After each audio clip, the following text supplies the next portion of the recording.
While the Houthis haven't claimed Alkaneda laftiraaf hamaa bulem galaana gurraacha callisaarraa kaasee haga samii gubbaa bahaa giddu galeessatti addunyaan gara waan hin beekamneetti naanna'aa jirti.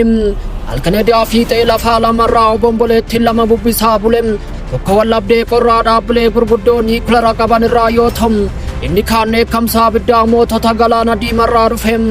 Gara dhihaan ammoo Ameerikaa fi Raashaan ijatti wal tufuun niikulara isaanii walitti garagalchaniiru. Dooniiwwan bishaan jalaa gaaddidduu niikularaa keessa socho'uun daangarra qubataniiru. Misaayiloonni haayiparsoonikii waraana namni tokkollee hin hafneef baay'inaan oomishamanii baay'inaanis qophaa'aniiru.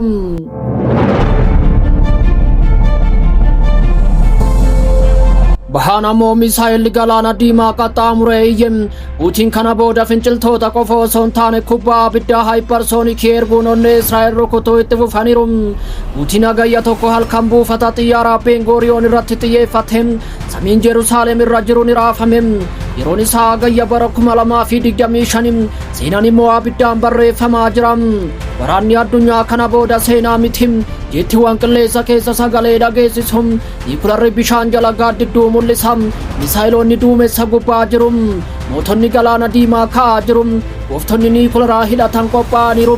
Addunyaan abiddaa fi callisa gidduutti qabamtee jirti.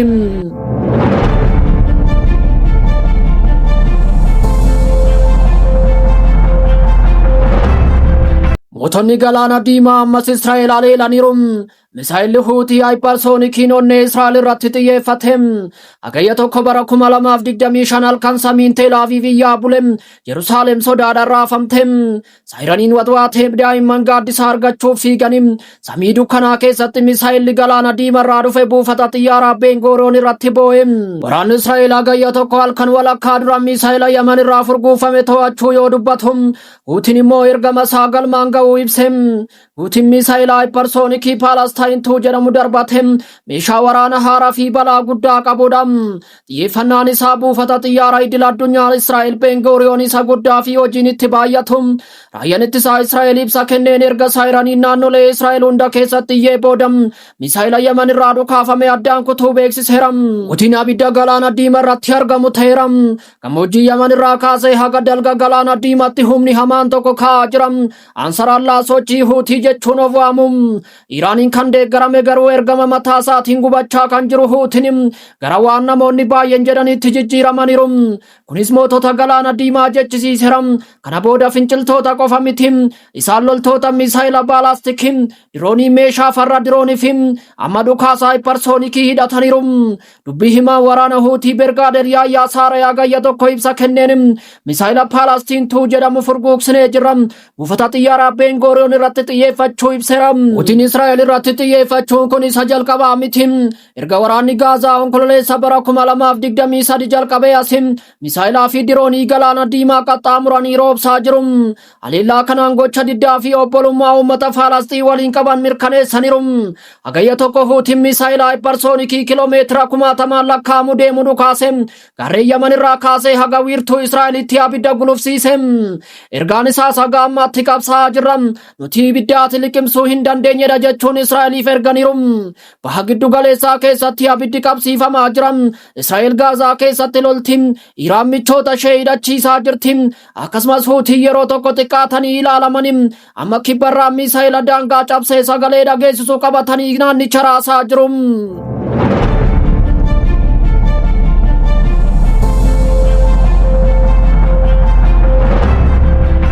USA fi Raashaan haala nama rifachiisu wal dura dhaabbataniiru.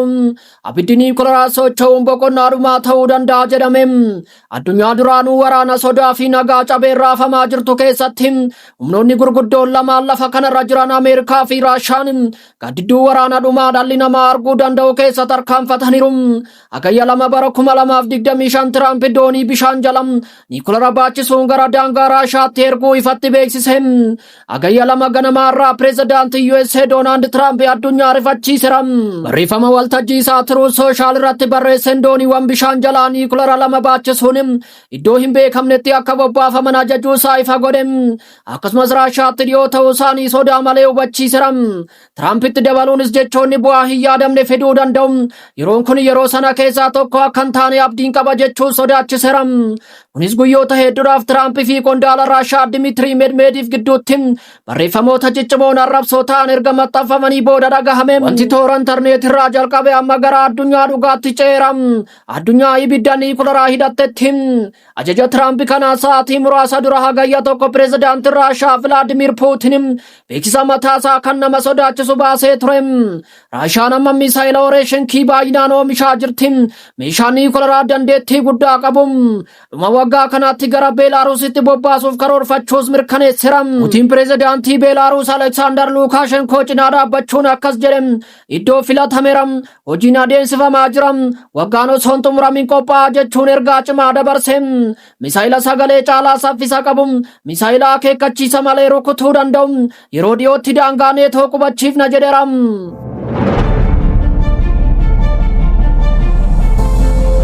Gama biraan qondaalli Raashaa Dimitri Medvedev barreeffama Telegraam irratti barreessaniin sirna seeraa harka du'aa jedhu eeraniiru.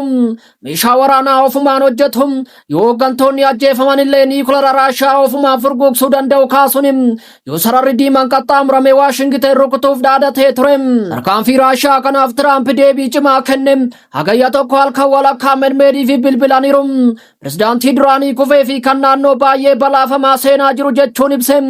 Sana booda gaafiif deebii hagayya lama Newsmax waliin taasisaniin Trump akkas jedhaniiru. Jecha niikulara jedhu yeroo jettan ijji koo ni ibsa. Of eeggannoo gochuun gaariidha.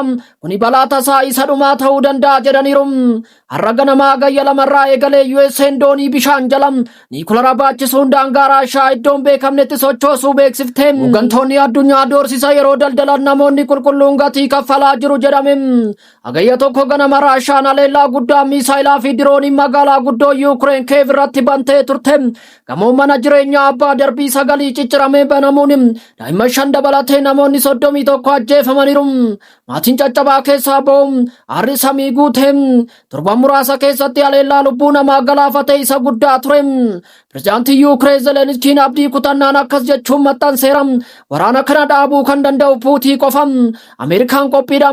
Yuukireenis qophiidha. Addunyaan isa eegaa jirti jechuun barreesse.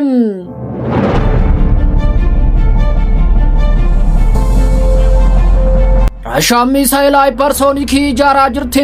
Yuukireen haleellaa jala jirti. Jechoonni gara meeshaa waraanatti jijjiiramaa jiru. Kuni siyaasa qofa miti.